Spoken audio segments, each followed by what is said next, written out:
Morning children, online classes class 7 subject Hindi पाठ 13 रसखान के सवैये। तो देखिए पाठ 13 में आपके रसखान के सवैये हैं। तो इस पाठ का ये थोड़ा सा हम आपको इंट्रोडक्शन यानी परिचय देते हैं कि प्रस्तुत पाठ कृष्ण भक्त कवि रसखान द्वारा रचित सवैये हैं। ये कवि ने इसमें अपने इष्ट देव की महिमा का वर्णन किया है एवं स्वयं से इष्ट देव के संबंध को स्पष्ट करने की भरपूर चेष्टा की है। आइए हम पढ़ते हैं अपनी ये सवैये। मानस हों तो वहीं रसखान, बसो ब्रज गोकुल गाँव के ग्वारन। जो पशु हों तो कहाँ बसुमेरो, चरो नित्य नंद की धेनु मझारन। पाहन हो तो वहीं गिरि को, जो धर्यो कर छत्य पुरंदर धारन। जो खग हो तो बसेरो करो, मिली कालिंदी कूल कदम की डारन। तो मझारन मीन्स क्या होता है, बीच में होता है, और धर्यो मीन्स यानी धरर या रखा, और पुरंदर मीन्स क्या होता है, पुरंदर मीन्स आपके इंद्र होते हैं, और कर मीन्स क्या होता है, आपका हाथ होता है। तो देखिए आइए हम ये रसखान जी ने इस कविता में क्या बताने की कोशिश की है। आइए पहले हम इसका प्रसंग पढ़ लें, क्योंकि कभी कभी इसका क्या होता है व्याख्या लिखने के लिए आती तो प्रसंग हमें पता नहीं होता है।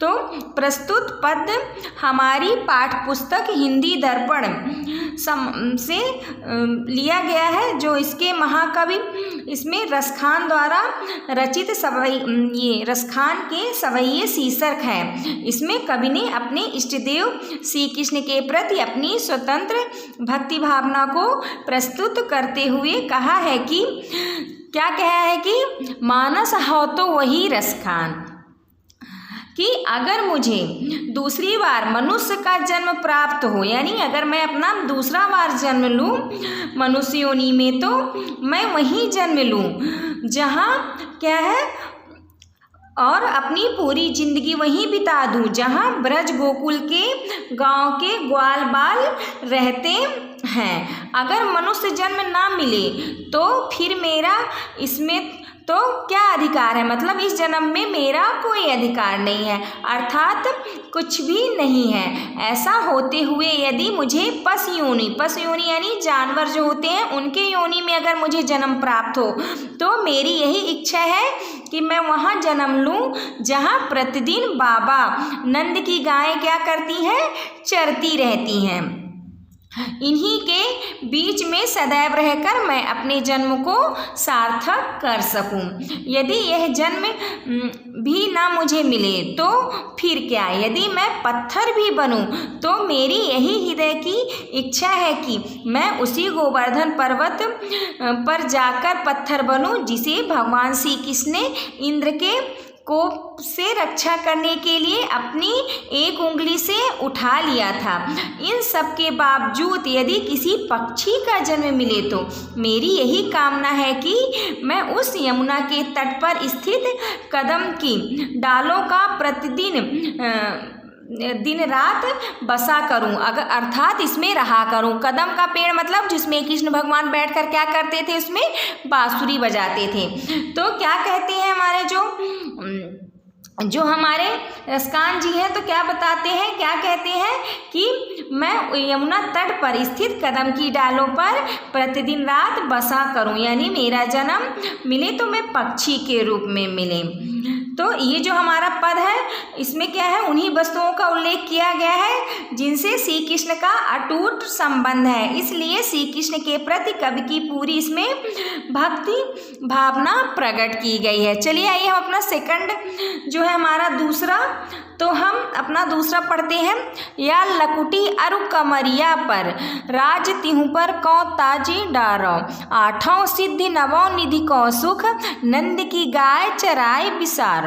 इन आखिन सौ रसखानी कबो, ब्रज के बन बाग तहाड़ निहारो, कोटि केहूँ कल धौत के धाम, कारिल की कुंजन ऊपर बारो। तो इसका अर्थ क्या होगा तो इसमें रसखान जी क्या बताते हैं कि द्वारिका में रहते हुए श्री कृष्ण को एक दिन ब्रज की याद आ गई, तो वे उससे व्याकुल होकर रुक्मिणी से कह रहे हैं कि उस लाठी और कमरी के लिए मैं तीनों लोगों का राज्य भी एकदम छोड़ देने के लिए तैयार हूँ। कौन सी कमरी? कमरी यानी देखिए जो कमर में है। लोग देखिए जब गाय चराने जाते तो अपने कंधे में क्या करते, कमर में एक कंबल बांधे रहते हैं और लाठी लिए रहते हैं। तो उसी तरह श्री कृष्ण भी अपनी पत्नी रुक्मिणी से कहते हैं कि मैं उस लाठी और कमरी के लिए तीनों लोगों का जो राज्य है वो सब छोड़ने के लिए तैयार हूँ और नंद की गाय चराने के लिए अणिमा, महिमा, गरिमा, लघिमा, प्राप्ति, प्रकाम, श्वेत और वसीत, ये आठों सिद्धियाँ, ये आपकी 8 प्रकार की क्या होती हैं? सिद्धियाँ होती हैं। तथा पद्य, महापद्य, शंख, मकर, कच्छप, मुकुंद, कुंद, नील और खर्ब, ये क्या होती? 9 आपकी निधियाँ होती हैं। इन सब का सुख का त्याग करने के लिए मैं तैयार हूँ। जब मैंने अपनी इन आँखों से ब्रज के वन और तालाबों को देखा है, अर्थात मुझे उनकी याद आई है, तब से मैं उनके लिए इतना आतुर हो गया हूँ कि मैं वैभव के प्रतीक इन करोड़ों सोने चांदी के महलों और ब्रज के करील कुंजों के ऊपर न्यौछावर करता हूँ। तो इसमें क्या है कि ब्रज के वनबाग और करील की जो कुंजन है, इनमें आपका कौन सा अलंकार दिख रहा है? इन सब में इनमें आपका अनुप्रास अलंकार है और पूरे पद में मुख्य रूप से स्मरण अलंकार भी है। ठीक है, तो अब नेक्स्ट हम अपना पढ़ते हैं। देखिए सवैया शेष सरेश गणेश दिनेश सुरेशहु जाति निरंतर ध्यावै जाहि अनादि अनंत अखंड अच्छेद अभेद सुवेद बतावै नारद से सुख व्यास रटै पचिहारे तौ पुनि पार न पाबै ताहि अहीर की छोहरिया छछिया भर छाछ पे नाच नचावै।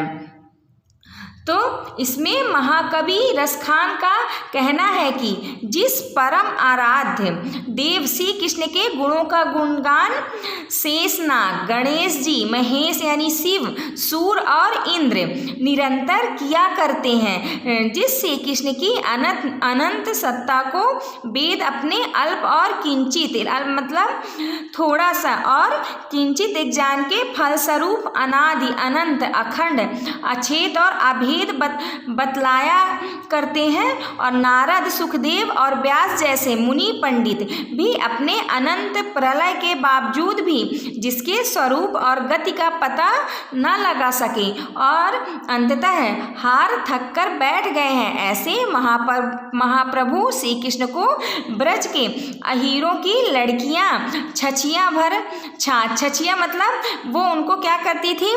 क्या आपका छाछ में क्या होता है? आप लोगों ने भी देखा होगा कि जो मट्ठा हम लोग घोरते हैं ना, तो उसको क्या करते हैं? छाछ बोलते हैं। तो वो जो अहीर की लड़कियां थी, तो वो किसने को पीने के लिए क्या देती थी? ग्लास भर या मटकी में क्या देती थी? छाछ भर कर देती थी, के लिए वो बार बार नाच नचाया करती थी। तो देखिए नेक्स्ट है, ये आपका क्या हो गया? जितने सवैया थे उसके अर्थ हमने आप लोगों को बताया है। इसके आपने अर्थ कॉपी में लिख लीजिएगा। हाँ, जहाँ आपको समझ में नहीं आया तो आप हमसे एक बार और इसको पूछ कर सकते हैं, हम आपका इसका रिवीजन करवा देंगे। देखिए नेक्स्ट पेज देखिए आप लोग, सही विकल्प पर सही का चिन्ह लगाना है हमें। तो फर्स्ट क्या है? रसखान मनुष्य के रूप में पुनः जन्म लेने पर कहाँ रहने की इच्छा रखते हैं?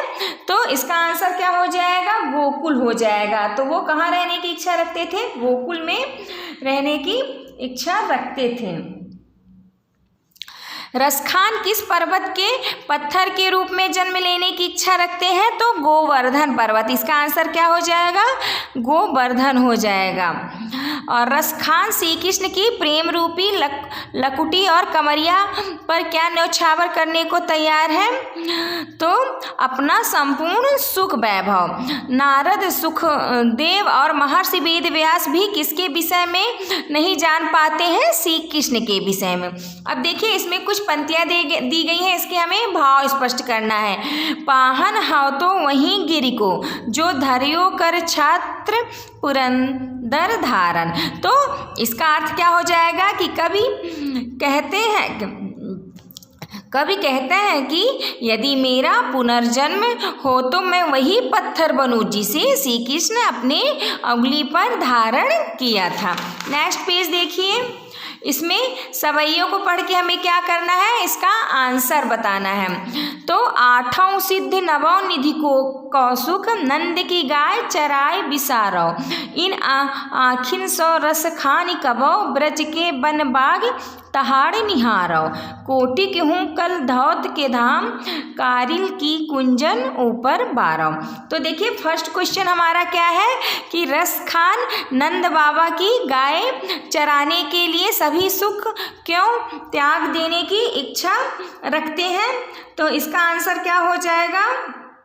क्योंकि ऐसा सुख और कहीं नहीं मिल सकेगा।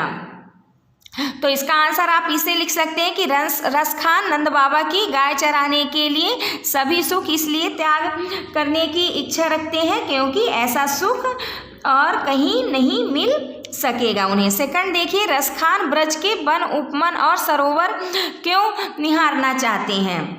तो इसका आंसर आपका क्या हो जाएगा कि क्यों जो रसखान है वो ब्रज के वन, उपवन और सरोवर इसलिए निहारना चाहते हैं क्योंकि इन्हीं वन, उपवन और सरोवर में श्री कृष्ण ने अपनी लीलाएं की थी। और देखिए निम्नलिखित प्रश्नों के उत्तर देना है। रसखान की किन किन इच्छाओं से उनका ब्रजभूमि के प्रति प्रेम प्रकट होता है? तो इसका आंसर क्या हो जाएगा? रसखान द्वारा पुनर्जन्म में मनुष्य बनने पर, ब्रज का ग्वाला बनने, पशु बनने पर, नंद का पशु बनने पर, पत्थर बनने पर, गोवर्धन पर्वत बनने, पक्षी बनने पर, ब्रज के पेड़ों पर वास करने की इच्छा से उनका ब्रजभूमि के प्रति प्रेम प्रकट होता है। रसखान श्री कृष्ण की भक्ति के लिए क्या क्या न्यौछावर करने को तैयार है? तो रसखान श्री कृष्ण की भक्ति के लिए अपना संपूर्ण सुख वैभव न्यौछावर करने को तैयार है। श्री कृष्ण की आराधना कौन से देवता करते हैं? तो श्री कृष्ण की आराधना शिव, गणेश, सूर्य, इंद्र व नारद भगवान करते हैं। रसखान ने सवैये में किस किस रूप में जन्म लेने की बात की है? तो रसखान ने सवैये में ग्वाले, पशु, गोवर्धन पर्वत, पक्षी के रूप में जन्म लेने की बात कही है। रसखान नंद बाबा की गाय चराने के लिए क्या क्या त्याग कर सकते हैं?